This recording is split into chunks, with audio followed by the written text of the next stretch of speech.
The Johnson Wax Program with Fibber, Mcgee, and Molly.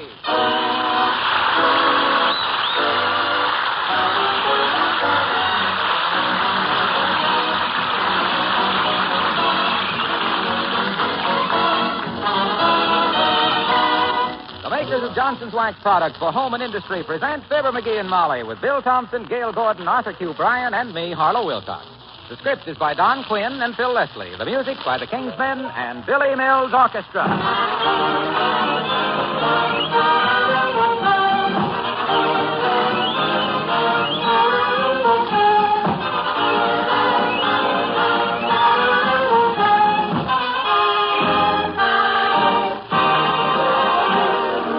I see by the papers that more than 1 million newlyweds are setting up homes this year. Well, besides wishing you luck, may I say this. Whether you live in an 8-room house, a small apartment, or even one room, the regular use of Johnson's Wax will make your new home a much more beautiful place. If you've never waxed a floor, say, you'll be delighted with its shining, wax-polished beauty. But don't stop with your floors. Perhaps you have an antique china cabinet or an old sideboard or bookcase you picked up somewhere. These pieces may look dull now, but a protective coat of Johnson's Wax will give them a bright, glowing sparkle you'll be proud of. All through your home, there are other things that need waxing with Johnson's Wax. Your new furniture, of course. Not to mention 100 other things like windowsills, tabletops, radios, and leather goods, whose smooth, richly polished appearance all adds up to shining beauty for your home. Use it regularly, won't you? Ask for Johnson's Wax, paste, liquid, or cream.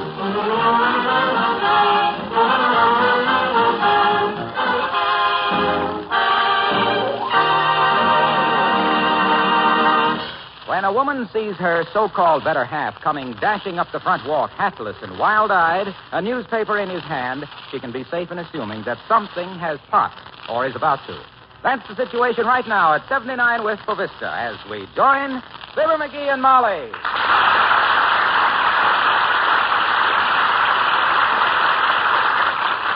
Heavenly days. Look at the lad run. He hasn't moved that fast since he got his muffler caught in the taxicab door.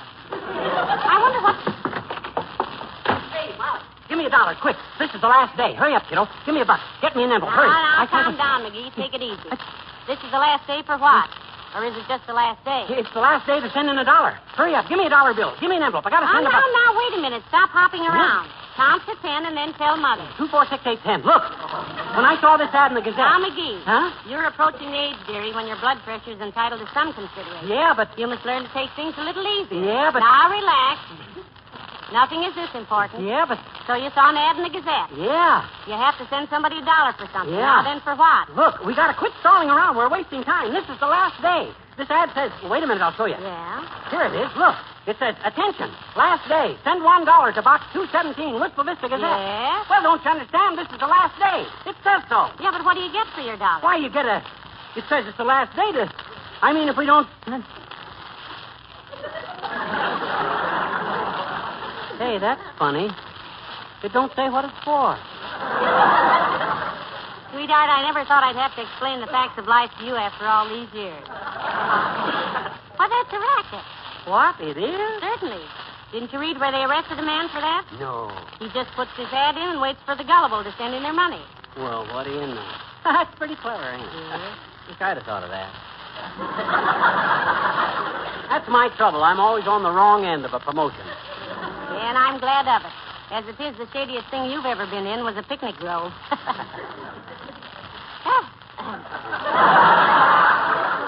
Well, now that we've taken care of that and saved $1, is there anything else new in the paper? Nah, just the usual stuff. Election news, labor trouble, and football scores. Politics, pickets, and fun. Whose picture's that on page 3? Where? Oh, Ronald Colman. Oh, my favorite actor. You know, I went to see Aerosmith so many times. I started using ether for perfume. What's the news about him? Nothing much. Says he's got to get away from Hollywood for rest. Says he... Come in. Mr. Mcgee here? I'm Mr. Mcgee, Bud. State your business briefly. I'm a busy man. Telegram. I'll take it. Thank you. Sign here. Okay. There you are. Well, what are you waiting for? I realize, sir, that the custom of offering gratuities for services rendered is considered undemocratic and inclined to undermine the spirit of free enterprise, but who am I to fly in the face of established tradition? What's this little mug talking about? A tip, Deary. Huh? Oh, yeah. Oh, I get it. Well, here you are, Bud. Here's a dime. A dime? Gee, won't Mother be pleased? Now I can get her that string of polo ponies. 10 cents sure looks big to kids his age, don't it? He thinks he can buy horses with it. I remember when I was a lad, Where's the telegram from, dearie? Open it up. Oh, I can't open it. It ain't addressed to me. It just says, oh, my gosh. This isn't a coincidence. It says, Ronald Colman, care of Mr. and Mrs. Fibber Mcgee, 79 Wistful Vista. Hold for arrival. Hold for What's that? Ronald Colman coming here? Looks like it. But why? He doesn't even know us, dearie. He knows me. I got his autograph once at the Union Station. I told him if you ever wanted to get away for a good rest, to drop in for a week or so. I say, this is jolly good of him, old girl, what? Be rousing sport, won't it, showing the old chap about the village? You've been playing too much pool, dearie. Some of the English has come off on you. But what I don't understand, Mcgee, is just why. Blimey, that must be the blighter now. Put on a pot of tea, old thing, and have the charwoman tidy up the dig. I'll believe this when I see it. Come in. You can hurry back from Amstead East now, my lordship. It's Dr. Gamble. Really? The physician chap? Good day, old boy. Glad you could pip in, Pop-Up. Glad you could pop in, pip-pip. What goes on here? You've been giving him English muffins for breakfast, Molly? Or did the dentist sell him a London bridge? No, he's expecting a visit from Ronald Colman, Doctor. Apparently this Bond Street brogue is his idea of hospitality. I say, old kumquat, have a chair. We'll have a spot of pico and a jolly old vino, what? Isn't this nauseating? My dear, when you pick a fellow with a British accent, you really pick a dilly.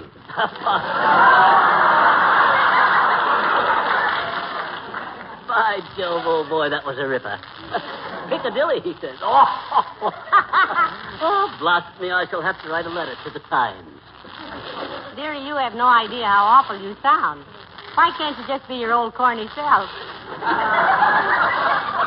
In the first place, bag britch, you have about as much chance of a visit from Mr. Colman as I have from the stork. What am I saying? I meet the stork every day. And if you'll mind your manners, Gargles, you can meet Ronald Colman in person right here, right today. A wire came here for him a while ago. Strangely enough, it really did, Doctor. Yes. Addressed to him, care of us. Saying hold for arrival. If you're not too busy, drop in later, huh? I'm afraid I will be, my dear. As I told Mr. as I told one of my patients... We heard you the first time, you big Romeo. Neglecting your practice to shilly-shally around with Fifi, eh? Do you ever stop to think you might wind up with a ring in your nose, lover boy? Why, you little gutter snake. I ought to tear you... Now, boys. Remember, Santa Claus might be listening. But I think Doc, you ought to know what Latrivia is saying about him. I haven't the slightest interest in what Yes? He says the best way he can sell himself to Fifi is to let her go out a few times with you. What? He says you're groomed like a country road. You smell like a fracture ward, and you act like an underprivileged Zulu. Now, Mcgee, I don't believe he ever... Oh, he said that, did he? Yeah. By George, if I ever... That's probably for me, my dear. I'll get it. Hello, Gamble speaking. Yes? Well, offhand, I'd say your trouble was circulatory. Better drop in my office in the morning. Yes. You say you feel warm when you stand up, but get cold when you sit down. Uh-huh. Well, I'll see you in the morning, Mr. Winterbottom.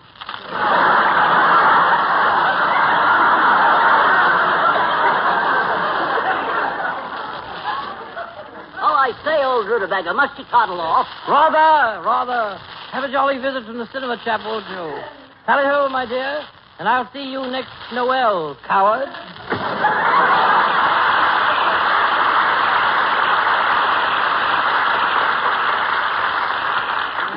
My. It sounds worse on him than it does on you, dearie. He don't see enough movies. Can't stay awake in them. Every picture he's seen for the last 15 years has been The Big Sleep. Now, look, Mcgee, this is a lot of nonsense. What's a lot of nonsense? This business of Ronald Colman coming here, there's about as much chance of his coming to see you as there is of getting the Democrats out of office. Well? That wasn't a very good metaphor, was it?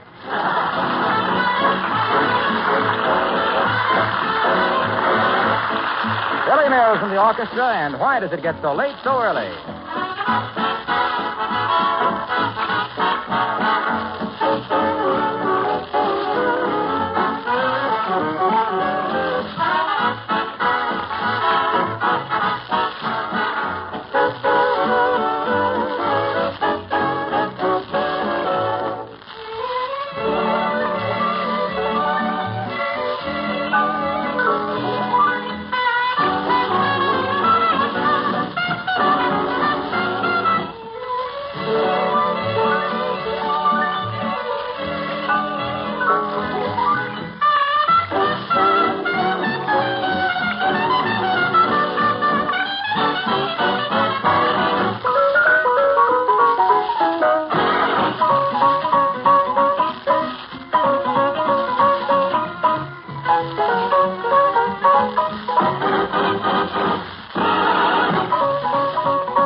I had the Belgian rabbit, and I named him Little Claire. He was very introspective, what you'd call an ingrown hair. Oh! McGee, Huh? what are you doing with my meat grinder? Grinding up some old cigars to make pipe tobacco for when Ronnie told me. You like pipe tobacco. I got enough now to take care of him for quite a while. If it's your own cigars you ground up, it'll take care of him permanently. And by the way, Yes? are you going to call Mr. Colman Ronnie? Isn't that a little presumptuous? Look, kiddo, for the dough I've shoved through box office windows to see that guy fly to Shangri-La, I can call him Ignat. You see what he says? Hey, maybe that's him. Hand me that copy of Dickens' Christmas Carol. Thanks. Here, you take this. It's Punch. Thanks, but I'm not thirsty. It ain't a drink. It's a magazine. It's English. Oh. We want Ronnie to know we know that... Come in. Oh, hello, Mayor Latrivia. Come right in. Thank you, Molly. Good day, McGee. I say, old chap, this is a bit of all right having you barge in like this. I beg your pardon. Says he's glad to see you, Mr. Mayor. Yes, do have a chair, old pumpkin. I hope the mater and tater are well. That you're getting along handsomely with that bit of fluff from the theater. Right? I don't quite know what's going on here, Mrs. McGee, but I think your husband is confused. He doesn't want to see me. With those adenoids, he wants Dr. Gamble. Well, McGee's expecting Ronald Colman this afternoon, Your Honor. He's just practicing up to talk Mr. Coleman's language, he thinks. Really? Ronald Colman a friend of yours, McGee? Oh, quite. Old school tie, you know. You'd better loosen it, dearie. I think your old school tie is strangling you. Coming up to spend the fortnight, Ronnie is. We of the English colony, you know. By Jove, this is interesting. I didn't know you were English, McGee. That makes two of us. I didn't know it either. Well, I am, you know. So I find it deucedly difficult to talk intelligently with the City Hall crowd. Rather. Of course, one can always discuss literary matters with one's secretary.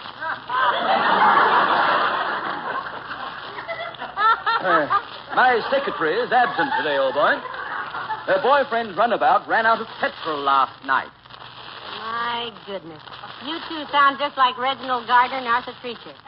We do? As done by Abbott and Costello, then. I say, that's most amusing. But how about scrounging up a bit of refreshment, old gal? Give the Lord Mayor a spot of oolong and a lumpet.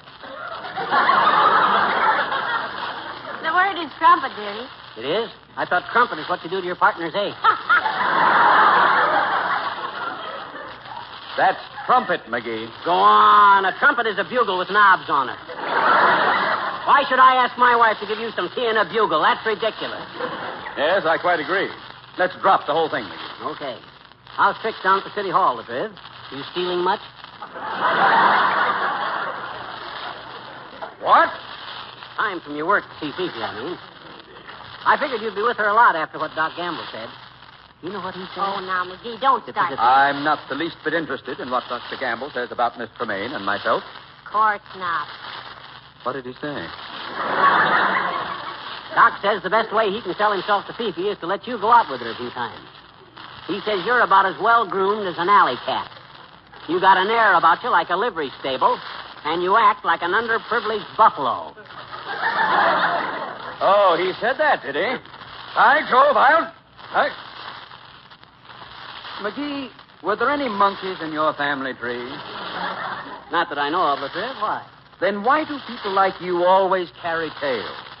Good day.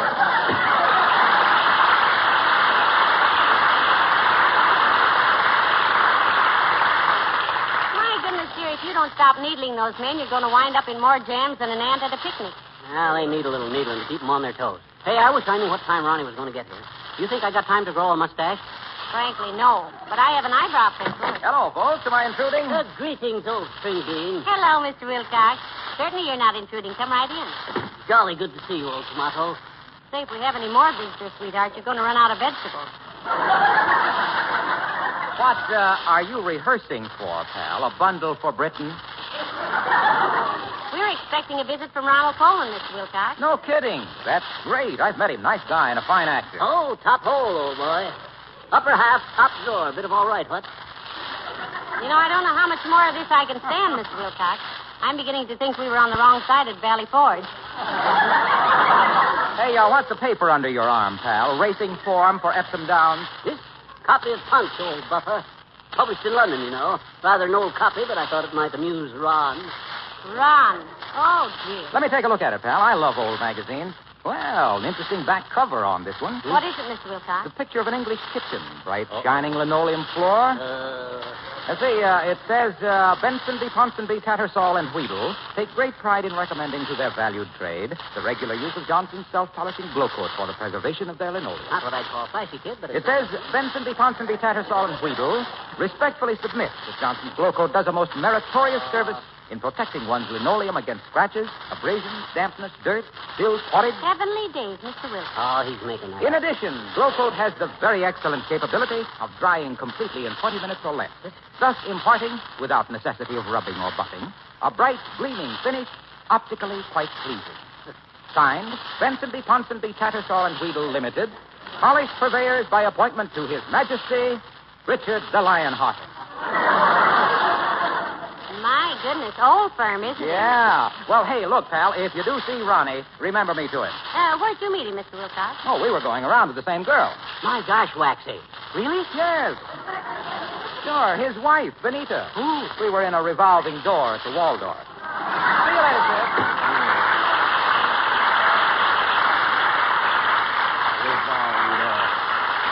He must have been born in a revolving door. He tells the dizziest. Oh, hey, Molly, what's going to be for dinner when old Ronnie gets here? How about some Skittles? Englishmen love Skittles. I never cooked a skittle in my life, McGee. I've got some wonderful steaks in the icebox, though. I'll go call the grocer now and order. Okay, Tootsie, you go right ahead. Ah, there goes a good kid. He knows I'm about as English as the Dublin City Hall. But does she complain? No, sir. She just thanks her lucky stars I'm not expecting the Chinese ambassador for dinner. I can't do Chinese. Come in. Hi, mister. Oh, it's you, Teeny. No, it isn't, I betcha. It isn't, eh? Yes. I says it isn't, eh? Isn't what? That's at it, it isn't you. I know it. My daddy says I haven't been myself all week. Who have you been? Fine, thanks. Who have you been? Now, wait a minute. Let's start this all over. Okay. Hi, mister. Hi, sis. I'd ask you to stay a while, but I'm awfully busy right now. We're expecting Ronald Colman this afternoon. Oh, boy, Ronald Colman. Mhm. I love Ronald Colman. Mhm. He sends me. When I saw him downtown a while ago, I almost swallowed my bubble gum.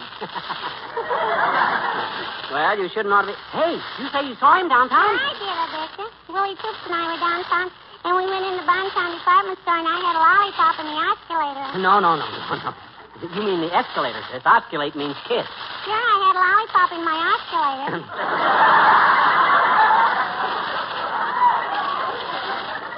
And I was riding on the escalator, and all at once there he was, and he spoke to me. Ronald Colman? No, the floor walker. Oh.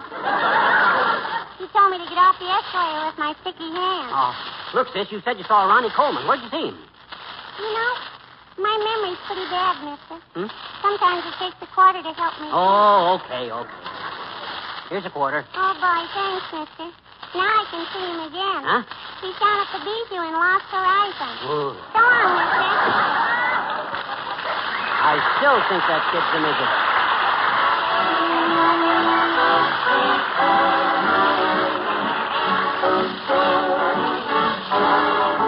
The King's Men singing Sooner or Later. Sooner or later you're gonna be coming around, I'll betcha. I'll bet you that I get you. You wait and see. Sooner or later you'll want to be hanging around. I'll let you. I bet you if I let you, you'll baby me. You're gonna knock on my door. You did it before. Matter of fact, I don't know exactly when, but sooner or later you're gonna be coming around and want my lovin' again. Sooner or later you're gonna be coming around. I bet you do, and then I'll get you. I bet you that I get you. Just wait and see. Oh, sooner or later I know you'll be hanging around. I'll let you, I bet you I do. And when I let you, I bet you that you will baby me. You're gonna knock on my door. I don't know just when. You did it before. You'll do it again. Matter of fact, I expected you actually then. Oh, sooner or later I knew you'd be coming around and want my lovin' again. Sooner or later I know you'll be coming around to get my lovin' again.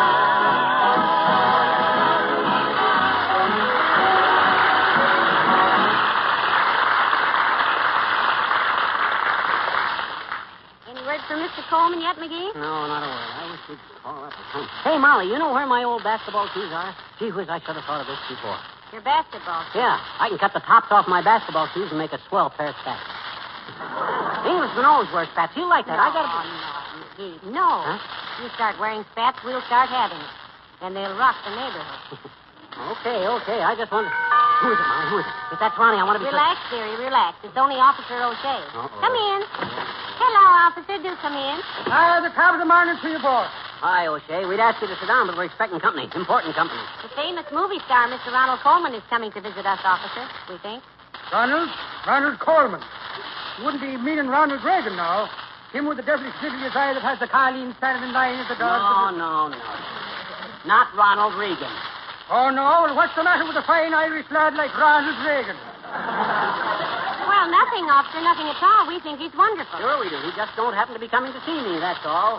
And an intelligent move it is, too. Ronald Colman is on his way over here. One of the greatest actors in the business. Good looking. English fellow. English, is he now? The shame of yourself, you Scot. Patronizing the opposition with all the fine Irish boys making pictures for you to see. Yeah, but, officer, you see... Don't interrupt, Cushler. And you with the soft little winds of the legs in your throat.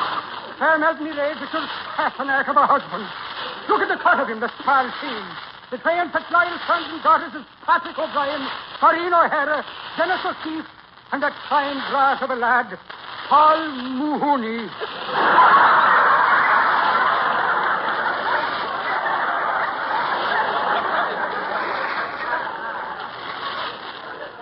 Get the shamrocks out of your teeth and quit faking names, you big blarney bait. Ronald Colman was a great actor when you were still trying to learn that phony Irish brogue of yours. Tis breaking me heart, he is, Mahoney. Turn his back on such stalwart sons of Erin as Charlie O'Boye. Ignoring that fine young singer, him with the blood of the black Irish in him, and the young girls kicking each other in the bobby socks and tearing the buttons off his coat. Which one is that, officer? That Johnny Brass of a baritone, Francis O. Sinatra. look. Okay, I'm getting... Stand out of me way, you dirty informer. I'm going down to a movie to apologize for you to the prettiest Irish colleen that ever tripped over a tripod, and I tripped over me broad.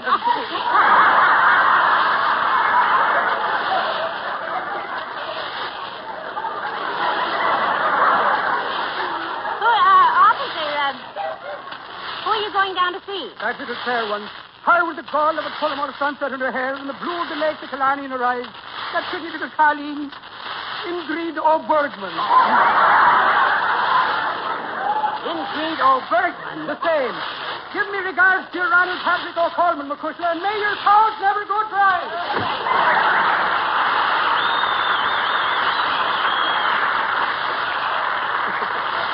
Next time that guy rings the bell, making sure a search warrant before he gets in here. My gosh, it'll take 2 hours to get the mush out of my ears. Yeah. He certainly is loyal, though, isn't he? What are you looking for, That dear? telegram. Oh, here it is. I don't see why Ronnie doesn't come on. Dad, it's so... Oh, here he comes, Molly. Now, get ready. He's... Come in. Mr. Mcgee, actually calling Colton. What's on your mind, Bob? I got that load of coal you ordered here. Oh, yeah, I'll show you where to put it. And, by the way, did a telegram come here for me? Telegram? No, not the Oh, sure. There it is, right on the table, addressed to me. Ronald. Ronald. Sure. Ronald the coal man. The company always says... Ronald the Colman. Oh, this is disgusting.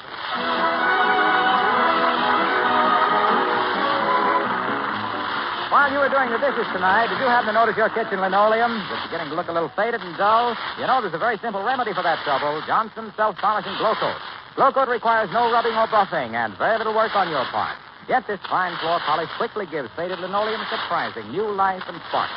You apply it, let it dry, and right away, Glow Coat restores almost all of your floor's original beauty. Brings out the pattern, makes the colors sharp and fresh, and gives the surface a clean, shining wax polish. You'll especially like this tough wax protection now that winter is here. Muddy footsteps and dirt and moisture wipe up with a damp cloth in no time at all. So your linoleum and other floors always look clean and nicely polished. But for a really lasting shine, be sure to ask for Johnson's Self-Polishing Glow Coat. Was it there? Yeah, let me read it. That was nice. What did it say? Don't dump that coal this time till McGee pays for it. Oh. Good night. Good night, all. Be with us again next week, tonight, folks. Good night. NBC, the National Broadcasting Company.